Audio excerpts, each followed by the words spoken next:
Hello everyone and welcome back to another SwansCast match preview.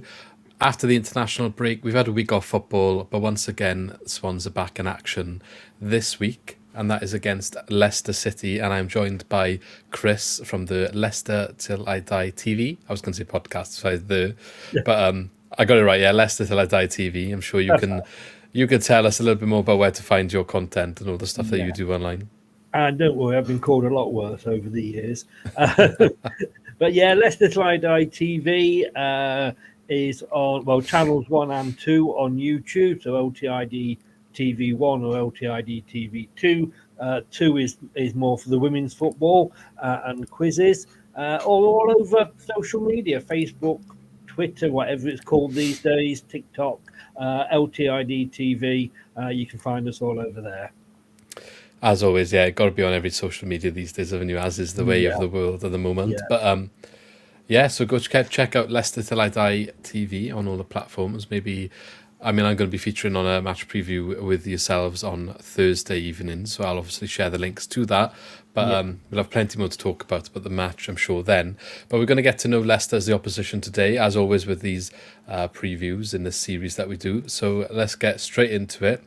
The match is going to take place on Saturday the 21st of October. Again, spooky season. I think the cold has started setting in now. I'm feeling a bit chilly today. I think it's the first proper few days where I felt cold for a long time. We had a bit of a heat wave, didn't we? My heating came on this morning, so I thought, it would be cold. So, the proper, I feel like, you're getting proper into the football season when, you get the woolly hats out, I guess. But... yeah, 3 o'clock kickoff at home, so the Swansea.com stadium. But let's look at Leicester, and you've introduced yourself, but let's look at the club. Aside from transfers over the summer, and I guess it's a big change for you in terms of league, but what changes have Leicester gone through at the club, if any? Oh my God. I mean, over the past 12 months, it has been so many changes, basically. I mean, this time last season, we weren't signed. Well, we hadn't signed anybody apart from one player, about phase, because we were trying to sort of fit in within FFP. So we weren't buying anybody. Brendan Rodgers was absolutely being awful.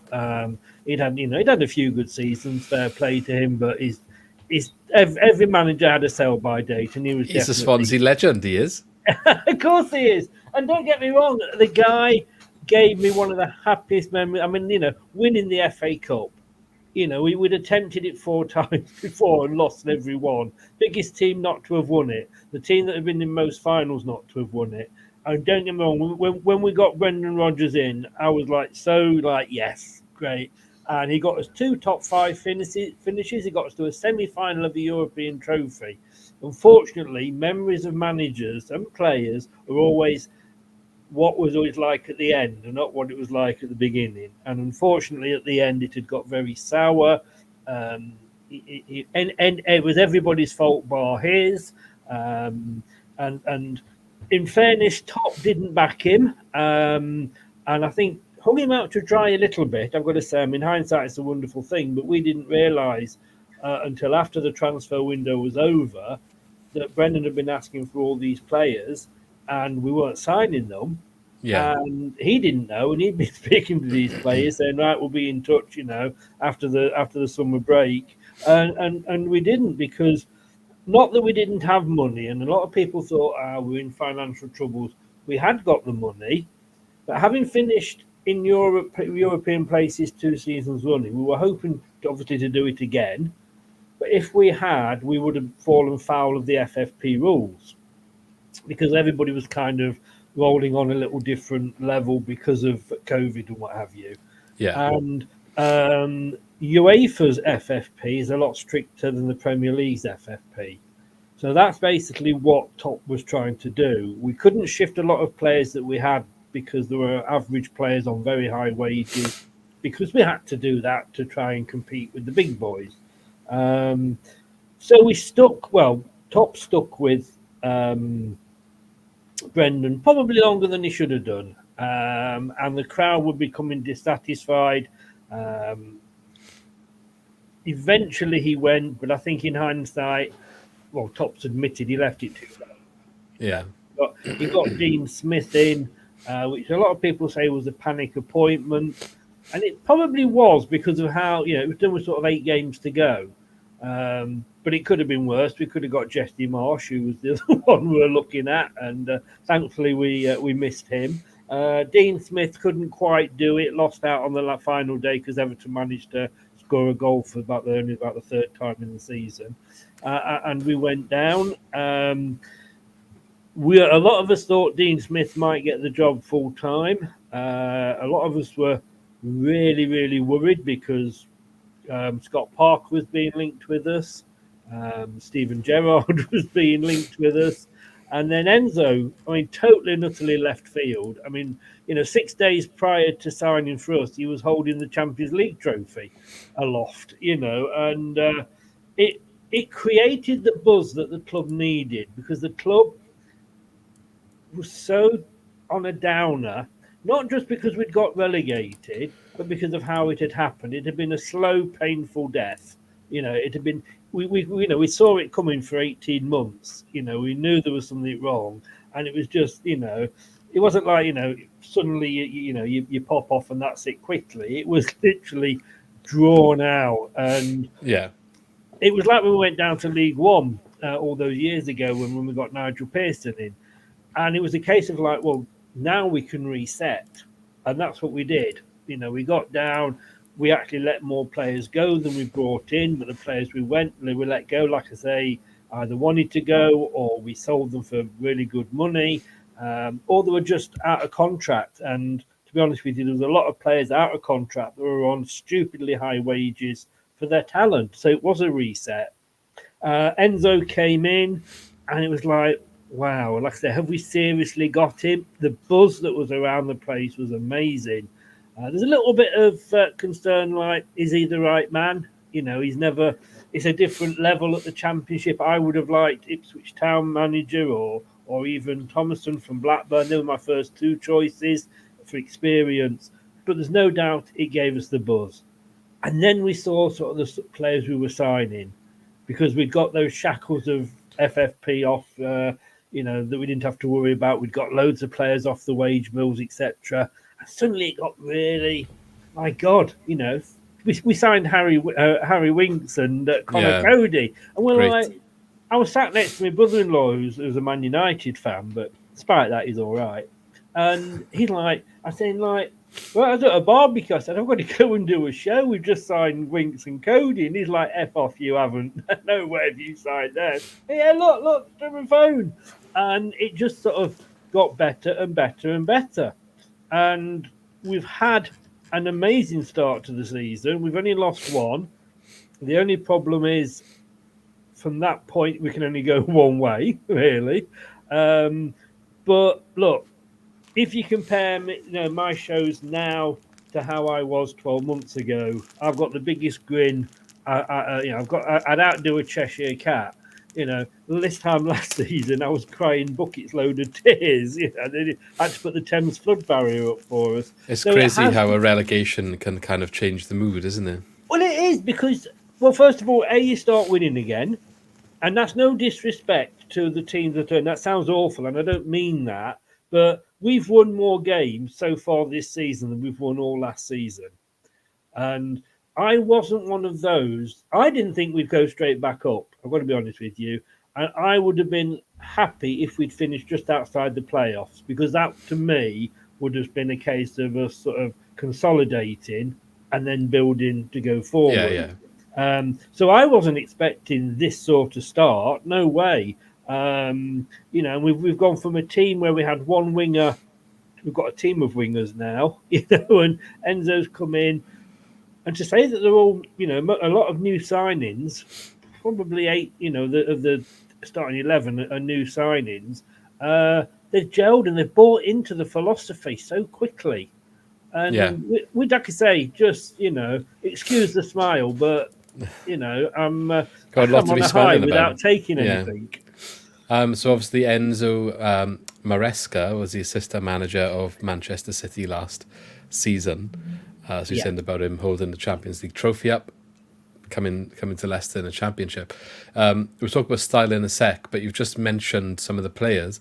I'm just wondering, you said there's a few new signings, but which players that you've brought in have been key, and maybe which players that have left do you miss, or are you not that bothered with the ones that have left?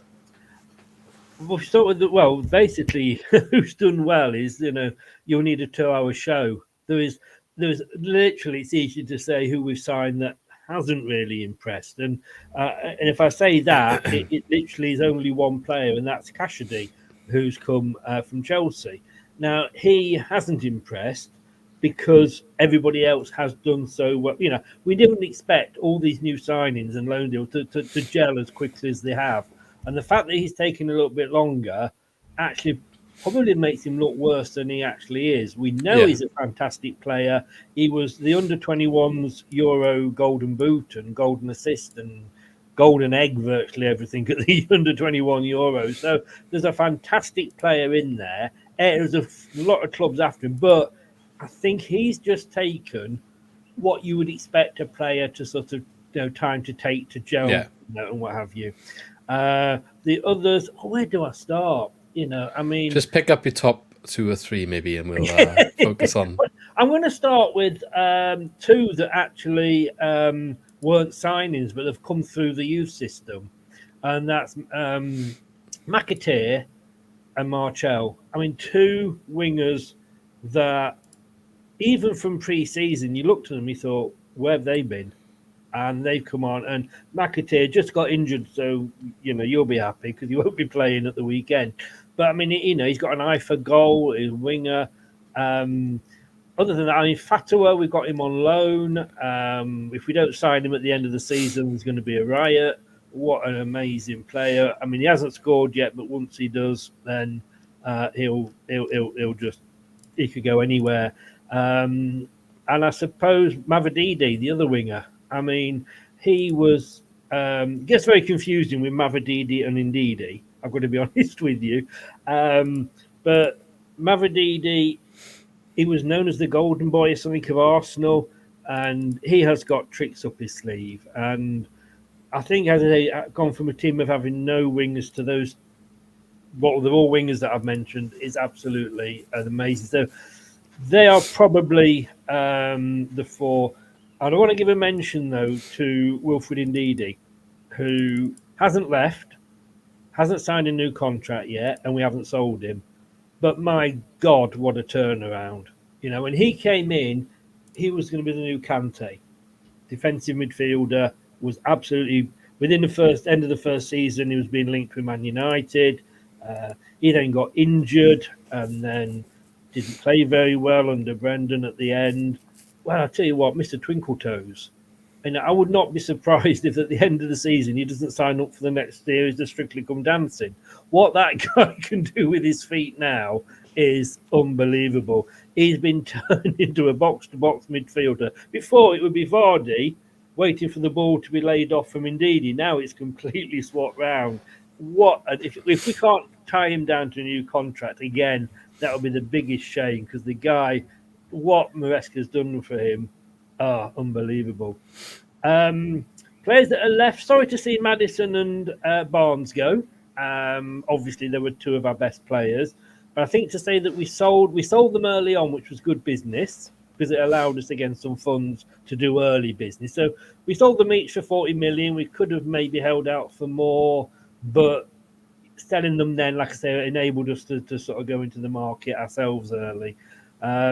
Neither of them particularly said they wanted to leave. Both of them probably a bit too good for the Championship. Madison's flying at Spurs at the moment.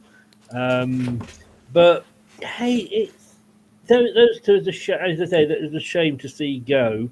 Tielemans, I'd have driven him to Villa, to be quite honest with you. That guy, again, I love him. I'd have his babies. He scored that goal in the FA Cup that won it for us. But towards the end, he wouldn't sign a new contract, so we didn't. We lost out on him, which I think is very selfish.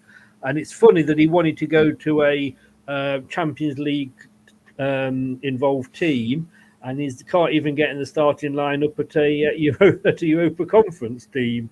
So, not sorry to see him go, to be honest with you. Definitely a player that was performing a couple of years ago, maybe, but one of them that I think's bigger than the relegation, perhaps. I think so, but I mean, the difference between him and say Maddison, and yes, we moaned about all the players. I mean, we were third from bottom. We are going to moan about players, but the thing is that he wouldn't sign. I mean, when Maguire left to go to Manchester United, Maguire came to us and said, "Look, Man United want me. I know I'm almost going to be certainly going to Man United, but you saved my career when I was with Hull and we got relegated. I'll sign a new contract, but just stick a load of things in that I can speak to this club, or if there's so much money's offered, I'll speak to them." Knowing that he was probably going to end up at Man United because that's where he wanted to go, but it got us £80 million. Yeah, because he did that. But Tielemans, no, it was all about him. So yeah, sorry, Yuri, to you, and hope your career goes down the spout. Well, we'll see where that goes. I'm not bitter. I'm not bitter. We've had plenty of them ourselves. Don't worry about it. What style of play do you expect to see from your team then? Is it? Are you getting anything brought from Man City? The fact that the assistants come in, or was it completely different? Everybody's saying that. Everybody's saying, "Oh, you're playing the Man City way, and this is how Pep plays." Look, we knew that there would be changes. If you ask me to pick the team, I can't, because Enzo, because we're playing after we play you on Saturday, we've got Sunderland on Tuesday. That's how the Championship works. The games come thick and fast. There's more games, so we expected. Look at Vardy. I mean, he's got a new lease of life, but he's mid-30s. He can't go on forever. Although he does seem like the Duracell bunny. But, we know he can't play 90 minutes every single game. And so we thought that Enzo would come in and he'd be swapping it around every game, if you like. So somebody would play midweek and somebody would play weekend. But what he's actually doing is he's playing somebody for 60 minutes of one game, taking them off, and then bringing on somebody on for 30 minutes. Then at the start of the next game, the 30 minutes will play the 60, and the other will come back on and play the last 30. And we're like, whoa. And he doesn't take any prisoners. I mean, Marcel scored a goal. The next game, he wasn't even in the squad. He's not worried about, mixing it up. His style of play, look, he plays out from the back. And as scary as that was, every team is virtually doing it at the moment. I mean, Preston came at us the other week. God knows how they got up to third, to be honest with you. They were goddamn awful. But they were playing the old-fashioned way of just hoofing it out from the goalkeeper. And you could actually see, when you could see the comparison side by side, we were just heading it back at them, But playing it out from the back under Rodgers didn't work because we just gave the ball away so often. But with Maresca, there's a confidence, that, we know teams, and I'm not being big-headed here, but of the three teams that come down, we're the ex-Premier League champions, we're the ex-FA Cup winners, we're the team with a huge big target on their back that everybody's going to want to beat. I saw a few Hull shows after they beat us. You thought they'd have won the league, the way they were celebrating. But fair play to them. But they... So we know that teams are going to come and park the bus. Now, I don't know whether Swansea will do that or not. I mean, you're at home, so you might not. But, I mean, Preston didn't just park the bus. They built a bloody coach park. It was awful game. And if you look at that, I've got somebody on my channel, Boris, bless him, that hates the style of football we're playing at the moment. Absolutely hates it. And we've got Vestergaard in the centre of the back three. And basically, he will just reduce the game down to a walking pace, and we'll be passing it. And he's got more passes already this season than Wes Morgan had in the whole of the Championship winning team. But it's not a surprise because he's passing it backwards and forwards to other players. But suddenly there'll be a pass on, and they'll play it, and we'll hit you with it. So it looks boring, but it's patient build up. And if we don't get anything, I mean, we didn't do the first half against Preston was, from a neutral's point of view, a bore fest, but we were on to win 3-0. Can't complain, can you? At 3-0, yeah. We wear teams out, and although some would say it's boring, some would say it's like watching Brazil, because we do just pass it around. And just then, like I say, Vestergaard, I mean, good God, he was a pariah. He started every single game because he fits into the style of play that Enzo wants. And he just sits there, like I say, and he literally will stand on the ball. And you think, oh, come on then, do something with it. But he's inviting you guys onto him. So if you want the ball, you've got to come and get it. Yeah. No, I mean, Swans fans will know all about passing around and keeping the ball and high possession statistics from especially the last 2 seasons under Russell Martin. We're not quite reaching those same levels, but we're still aiming to keep the ball more than not. However, I do envisage this one being a bit tough for us to top those stats, and I'm curious to see how it plays out, really, because I wouldn't say we'll be anywhere near like Preston putting a coach there. But it might be tricky to get the ball. We do like to play a bit of a high press, and at home against Norwich in the last game, that worked quite effectively against us, but maybe a different quality of opposition. So we'll see if there's any changes and if we try to do the same thing, and if so, whether we could be successful with it. But I'd imagine if we're not successful, you've definitely got the quality to play through that and punish us at the same time. So it'd be interesting to see. I know we spoke a lot about players, but if you had to pick one specific player out for Swansea to watch out for, who would that be? And I was going to ask you if it is going to be maybe Drewsbury Hall has been somebody that has had good season so far, or would you pick somebody else? It's hard. Well, it's hard because, like I say, he does swap the team around. Even you would think a winning team, you think, well, it's going to be the same 11 all the time, but it isn't. If we were struggling, it would probably be easier to pick out one player. I guess I'm going to go for Ndidi, to be honest with you, because literally he has changed his role totally. He is, we've sat there and we've gone like, who the hell is this player? Where did we sign him from? But he's changed, and the things he can do with the ball, like I say, twinkle toes, and he scored a couple as well this season. So he's not, he's become, scorer as well as provider. But he links up with both Vardy and Iheanacho. And if we start with Vardy, and I think we could do, because I don't know what's happened with Iheanacho. He's come home early from his international duties for personal reasons, so I'm not sure what is happening. But he will. I'd imagine it's going to be Vardy that starts, and I would imagine that means that a couple of your defenders at least will be watching Jamie Vardy, which we're quite happy because it releases everybody else. Yeah. But just watch us, because we do come down the wings a lot. We don't like going through the middle. But when we are on attack, I say, indeed, I think he can just. I love the guy. Well, definitely one to watch out for then. Indeed, seen enough of him in the Premier League. He's been a good player. I know he said he had the blip, but he's got quality about him. So it's no surprise to see him finding that, especially now in the Championship with what sounds like a more exciting style and system and breath of fresh air that your manager's brought. We needed it. I mean, we'd got these good players that, in fairness, Brendan Rodgers just didn't get the best out of at the end. Yeah. I think it was just a malaise between, and the manager wasn't particularly interested, so that rubbed off on the players. Didn't get what he wanted, so then maybe he wasn't putting it all into it. Funny enough, when he came from Liverpool fans warned us. They said, he's a 3-season manager. We were saying, well, give him a chance. He's not been anywhere more than 3 years. We can see why now. But, guess that from Jose Mourinho.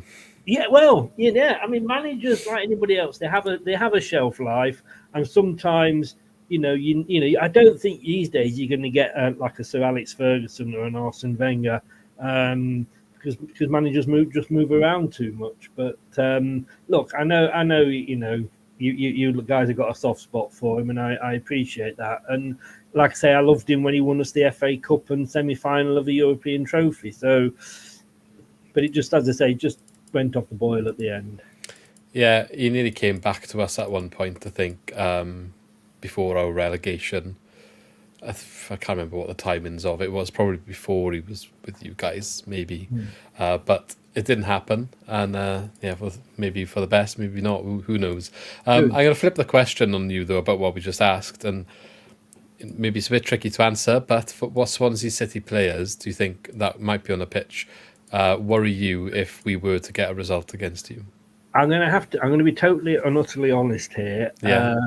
I don't really know any of your players. So that's okay. That's okay. If that's the answer, I'm then terrible. You know, when you go on these shows and they say, "Well, let's pick a joint 11," I'm like, I don't know any of your guys. Yeah, I mean, I'd be lying if I knew all of you guys. Like, there's one or two names that pop up to me, but that's fine if you haven't got anyone. I mean, when you're on our show, Brad, he will know more about your players than I do. In fairness. Well, I'll have to see what he has to say about that. But maybe I would say Mac Rhymes, our midfielder, is probably the one. If he has a good game, maybe we have a good game. Who's the striker? Because you got a good. Who's the striker you got in? Because you sold Perlo, didn't you? Yeah. Because we were linked with him. Pirro went to Leeds. Sorry. Yeah. And we got Jerry Yates. I wanted him. I wanted him so much, and when he went, I'm like, oh God, we bought Tom Cannon, who's injured. You know what I mean, from Everton reserve. But is it Yates that you signed? Yeah, Jerry Yates we signed. So he's had a decent start to the season. He's got a couple of goals himself. So hopefully that continues. Started well for you. That is So he got 4 goals. So yeah. And Jamal Lowe as well has come in from Bournemouth back here for his second time. So he's on loan, but those two probably will start. Well, I say up top, we're playing wingers now, so it'll be Yates and Lowe on the left, I'd imagine, with Liam Cullen probably on the right, who is technically a striker playing wide. Not ideal, but it seems to be doing okay at the moment. But yeah, so I'd imagine maybe the names don't stand out, but maybe you had a Jerry Yates, so hopefully he can get a goal, I guess. If he scores against us at the weekend, I'll remember him all right. Yeah.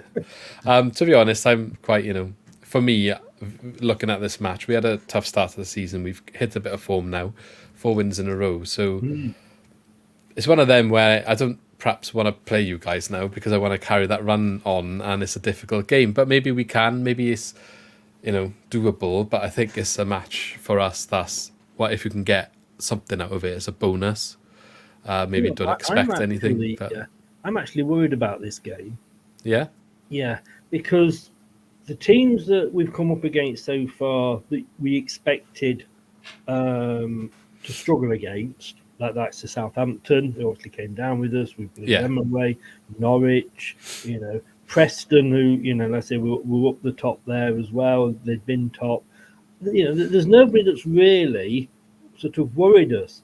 But I'm doing a show tonight at 7 on my channel and predicting the ups and downs from the Championship. And I've actually slipped Swansea into a playoff place. We'll take that. Don't let me down. Don't let me down now. I mean, look, it looks like things are coming together, and we're having a bit of a charge at the table at the moment. And yes, well, you are. So who knows? If you're going to have a bad time of it, have that bad time at the start, and then come good. But the problem with Leicester and a lot of Leicester fans as well is, well, I guess it's again with a lot of teams. Once you start winning and winning and winning, you don't want to lose. I mean, I was quite happy. I wasn't happy when we lost to Hull, but I'm thinking like, well, at least we've got it out of the way now. No more losses. Yeah, this is it. With none of this invincible talk and what have you, blah blah blah. But no, I'm actually looking at your form. I'm actually a little bit worried, and I wouldn't be surprised if we came away with a draw. I wouldn't be disappointed. Neither would I, to be honest. I think, to put it on paper, like 11 games played, and you've got twice as many points as us. So I think a draw is a nice result, for us, because it keeps our momentum going. If you get a draw against Leicester when they've only lost one game and won the rest, whoever that is, like you say, okay, that's good. That's a good result because nobody's getting anything from that team, and you managed to at least get a point. So obviously you want to win every game, but if you can't and you get a point, even if it's at home in this situation, that's positive for us, I think, going forward after the international break. So to hear you saying you're worried about it gives me a little bit of a good feeling, but at the same time, I don't know. I'm not confident, but I hope to see a good performance, if nothing else. The thing that gets me, though, is like last season, we would have looked at teams like, Southampton. We would have beaten Southampton. You know, they were bottom. They finished bottom. Worst team in the Premier League, and yet they beat us twice. It's like football's a funny game on paper and league table. Yeah. But, I'm hoping that that's the case going into this one, and that will definitely get our season, off to in the right place, in the right momentum. Okay, so I'm going to end the video with this question. It's not really football related, but I like to ask it anyway. If you go to a stadium, what would be your favourite drink of choice to have if you could choose anything? Wow, that's left field, isn't it? It's just a little bit of a funny one to end the videos on. I like to get different opinions. So as a lover of cider, I would have cider. That's what I have as well. Yes, refreshing. Got a specific one that you would like to have? Or? Well, I mean, first of all, I should say, it has to be apple. Don't be coming at me with any of these fruit-flavoured cider. They're the drink of the devil. You know, they are absolutely awful. Cider is apple. I'm sorry, the others are just fizzy pop. That's all they are, really. Let's be honest. So this is why I ask the question. This is why I ask it. Yes, yeah. Of choice, I like a Thatcher's Gold. That's my. If you're gonna have apple, I'll pretend I don't like the other stuff. But if we're gonna have apple, you do. Thatcher's Gold is probably my favourite anyway. Yes. But I also like the other flavour of Thatcher's that they do as well, which are not apple. So no, well, I actually bought the other day. There was an offer on a tin of 4 lemon flavoured. Oh, they go down so easy. Well, this is the thing. It's literally like fizzy pop. But it's really nice. Well, yeah, but fizzy pop's cheaper. You can drink a lot more of it. Yeah, no, I get it. But you can't tell that it's alcohol. Like, the lemon Thatcher's is so good in a beer garden on a hot day. Because it's like having like for me, like if you go abroad on holiday, a lemon Fanta just tastes so much better. It's the same sort of thing. Lemon Fanta. I love lemon Fanta. It's the same thing. And in a boiling hot day, heat wave, in a beer garden, a lemon cider, Thatcher's, goes down so nice. But if you drink a lot of cider, say you'll end up laying on the grass, having wet yourself, because you're too drunk to get up and go to the toilet.